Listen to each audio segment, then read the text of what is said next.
So you are laying in bed, you can't move your body. You are screaming for help. To you, you are very loud and you are hoping somebody can hear you. You are making noises, but yet nobody can hear you. You feel like you've been choked. You can't breathe. And the most terrifying thing is you see in shadows. You feel like someone is sitting on your chest. You feel the presence of some evil entities. During all this, you are yet conscious. You are awake, but your physical body is not responding. You are in a state of sleep paralysis, my friends. Welcome to The Mind is the Altar. If you haven't subscribed yet, please feel free to subscribe. And I just want to shout out to my subscribers. You guys are awesome. Now, this is part 2 of sleep paralysis. When you are in a state of sleep paralysis, we all know at this moment your body is shut down. Your body is no longer responding to your consciousness. It's almost as if you are dead. During all this, the most terrifying thing is you are aware of everything is going around you. You can think, you can even hear yourself thinking. The only problem is your physical body is no longer yours. Again, your physical body is no longer yours. For those who are new to sleep paralysis, this can turn into a nightmare.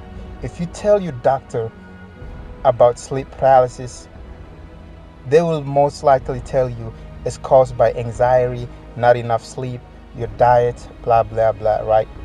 But the more I've been having this experience, the more I've been observing and studying. So I'm going to give my perspective on sleep paralysis. I'm not speaking for everybody. I just want to give you what I think is happening. See, when we go to sleep, our astral body goes to the spirit realms. Could this explain why we see our dead siblings sometimes in our dreams? Anyways, I believe when we sleep, we vibrate into our highest frequency to where we leave our physical body. Therefore, what happens is we vibrate into highest frequency.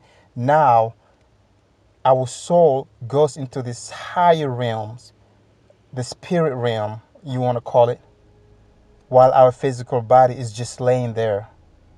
Now, I want to say, you can say our consciousness travels to the spirit realm or the I am or your soul.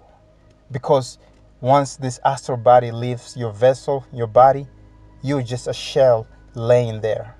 But there is a connection. And this cord, this cord can only disconnect if you are really to move into the physical realm, if you are really to die. But when in a state of dreaming, this cord is still connected from your physical body to your astral body. But sometimes when our soul or our astral body is returning back to our physical body, this could happen. Maybe something happens over here, right? Alright, let me try to explain this. Let's say your soul or your astral body is returning back to your physical body. Now, what if our physical body is still in a state of sleep? Therefore, now we begin to experience sleep paralysis. Because your astral body, it came back to be in its physical body. But your physical body is still asleep, it's not ready yet. Now there's a delay has been caused between your astral body and your physical body.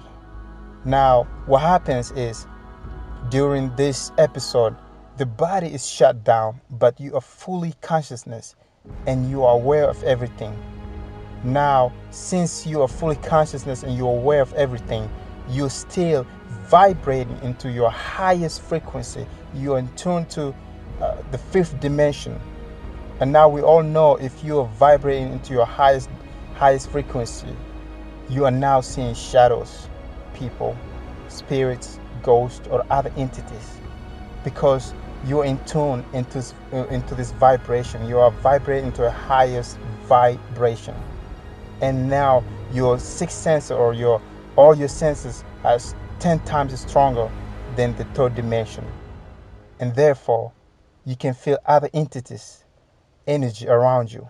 You feel like somebody's walking around your bed. You hear noises, and all this because your body is still asleep. It wasn't ready to be up yet. So now the episode of sleep paralysis begins. But this is all new to us. The human mind, it can't handle this kind of experience. Therefore, your mind goes into panic mode. Now what you're doing is fighting this episode. And the more you fight, the more it gets worse for you, my friend. Now you are creating your own nightmare, because what you're doing is you are resisting. You are resisting while you are in your highest frequency, while you are vibrating in the fifth or sixth dimension. Now you're fighting it. And when you fight, you're fighting because this is new to you, and now you're creating fear. Now, when you create fear while you are vibrating in your highest frequency, when you create fear, everything you create, everything you can think of in this kind of dimension, in this kind of vibration, in this kind of frequency, that can quickly manifest itself into your reality. So therefore, you're fearing that maybe there's a ghost or demons or shadow people, because you can't move, but yet you're aware, you're awake. And therefore, whatever it is that you are fearing, you are creating. And now you're seeing all these shadow people and entities. Now, don't get me wrong, my friends. You could be really seeing these entities. I notice the more I be having this experience, every time I wake up, I'm not harmed. My physical body's okay. So I was thinking, am I really creating these fears to where they form into demon form, into human entities? Am I creating my own nightmare during sleep paralysis? Am I hallucinating these entities? Am I hallucinating all the I can't breathe, or somebody's sitting on my chest because of my fear? That's the question I ask myself every time I experience this episode. So therefore, my friends, one thing I learned during these episodes is not to fight it, because there's no harm is going to come to you. I know it's terrifying because it's a new experience for you. So just stay calm. Think of anything, because you notice you can think during this episode. You can think of whatever you want. So think of something that had made you calm before. Think of something that makes you happy. So that way we are avoiding the negative and resistance, so we can be in a calm state. And then the second thing you're going to do is move your toe. Just do one thing, do not panic. Most people, they say during sleep paralysis, they use this opportunity to astral travel. It's possible. I guess it depends on what you really want to happen during this moment. Do you want this to turn into a nightmare, or do you want to observe and study it?